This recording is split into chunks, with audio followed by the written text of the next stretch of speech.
Welcome back to Superhuman Customs. I'm Steven Human, and today we're going to be fixing this guy. Now you remember, we took the head off of this angry Superman from the Devastator 2 pack, and we put it on the Eradicator figure a few weeks ago, and that turned out awesome. That is about the best head an Eradicator can possibly have, but it left us with this perfectly good Superman body and no head.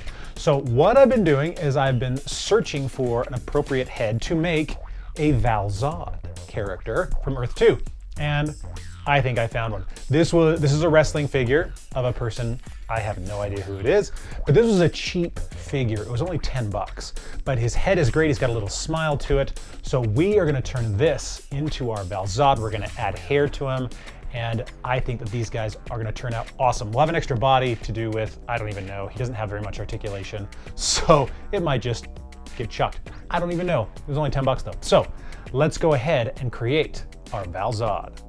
First off, we gotta get this guy's head off. Now I've been trying to get his head off since yesterday, and I haven't been able to do it. So I'm really gonna push it hard and see if it'll pop off. I'm not sure how these heads, normally there's ball joints, but I'm not even sure here. So let's just force it off. If it breaks, it doesn't really matter because I'm not probably gonna do anything with this body anyway. Oh my goodness. We got it off, yeah, and as you can see, it's got a ball joint in here. It broke the neck. I'm fine with that because the head looks good. I'm just gonna get some needle nose pliers and pop this off, and then we'll see how he looks. There we go. He's on there. His head's a little shaky. It fit though. It popped right on, but it's just not very firm, so I might add something to make it so his head's not so poppy, but as you can see, it doesn't come off, which is really nice. We're on our way to Val Zod. So we're just gonna go through here and paint some brown on the neck and the hands. It's not gonna match perfectly, but I don't wanna paint the face. And so, oh, I just dropped my paintbrush. That happens sometimes. But it's gonna look better if, than if we leave it there. So it's not gonna match perfectly, but that's all right. I'm not too worried about it. If I put another coat on, it'll probably be, about not quite the right shade, but still, it'll look better than if I leave him white, that's for sure. So he has hair, of course, so we're going to add fabric paint to add some hair. Now, what I'm trying to do is I'm trying to dot it so that it'll be a little bit more three-dimensional than just a straight black, because I could just paint it black.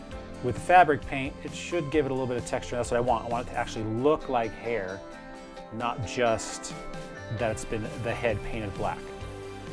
So I'm going to try and give it some texture here, and hopefully it will turn out the way that I'm envisioning. If not, we'll still have hair. We'll just be able to play around with it a little bit, but there we go. Starting to get it on there.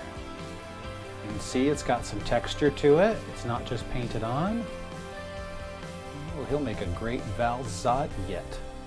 All right, so I scraped off a little bit of the paint on his S, because remember we had painted it black, and I had just used craft paint. So I took a little scraper, took a little bit of that off, just what would come off, just to make sure that I wasn't painting over anything that was gonna then come off. So scraped a little bit of that off the belt, got him wrapped up, and we're now gonna I'm gonna prime him with white. Now I decided to do this because this blue is actually, it's more or less right to what shows up on the figure. Generally, it's shown as being a little bit lighter, but I thought this would work. But I've got to paint the trunks here, and the blue I've got is not going to match this, so either way I'm going to have to paint him all over. So I figured I might as well go full white with a primer on everything, and that way I don't have to paint all the cape. So that is what we are doing. That's what we're doing with this guy. So let's go ahead and let's get him painted. So I'm using this light blue color. Oftentimes Val Zod is shown as having a lighter blue suit than regular Superman. Again, that other blue would have worked just fine, I think. It was darker, but just looking at it, was like, it would be fine. It matches a lot of his appearances. But with the trunks being red, I would have had to repaint him anyway. And so I would rather repaint him in a color that I think is more Val Zod-esque, which is this lighter blue. So that is what we're gonna do. We're gonna go over and give this full coat, and it's going on really nicely. And we're gonna make him more of this powder blue, because that's how I think of Val Zod. And looking at a lot of the pictures online, that's fairly consistent, but he does have slightly darker colors at times too.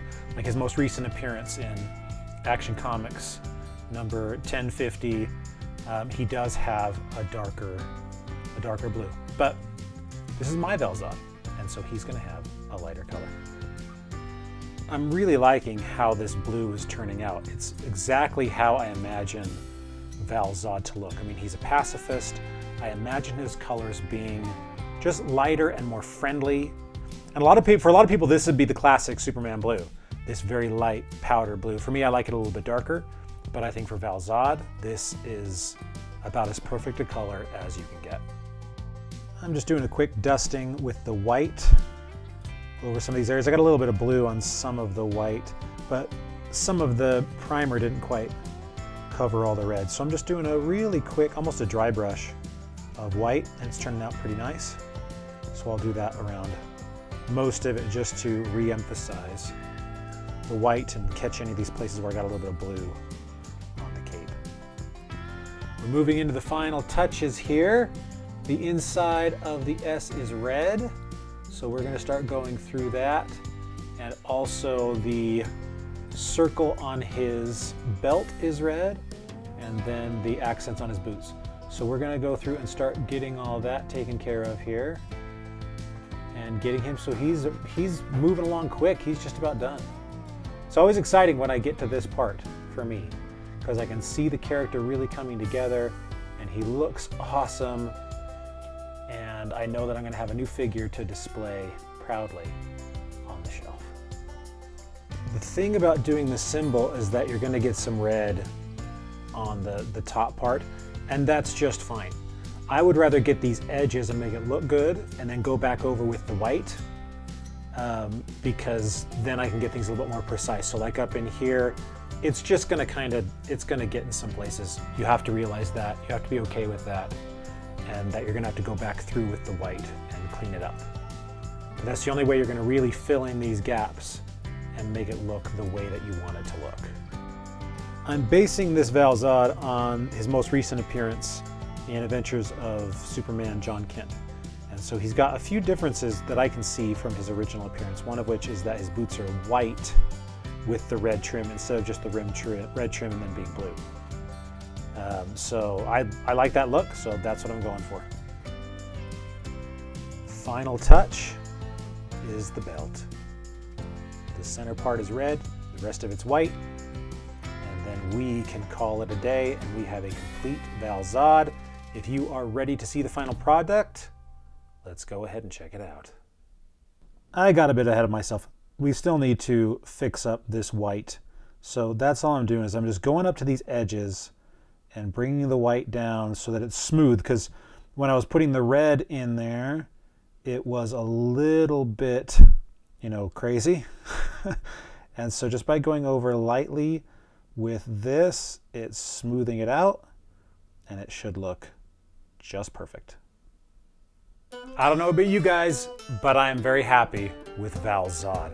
I've loved being able to create all of these Superman family characters. I cannot wait to get Superboy so that I can have him a part of this family too, and I'm going to customize him. Having Val Zod as another Superman is just awesome. I think the face turned out great. I was a little bit nervous with this face because he looked a little smug, but I don't know if it's just the adding of the hair or what, but he really does look like he's just smiling. And I think that's perfect for Val Zod, who's a peaceful man doing good. So here is Val Zod. Very simple. I love how the colors turned out. Let me know what you guys think. Show me your customs. You know, go ahead and post them here on the video. Post them in the comments. I want to see what you guys are doing too. If you've got a channel, let me know, because I want to check it out and I want to see what you guys are doing, because I get inspired by what everybody else is doing out there. That's how I came up with the idea to do a Val Zod in the first place. I saw someone else do it and I was like, I want one. So show me what you're doing. I would love to see it. I'm Steve Human with Superhuman Customs. Remember, I'm an author. I write science fiction thriller novels. If you want to check out my books, StephenHuman.com, and I will see you guys next week.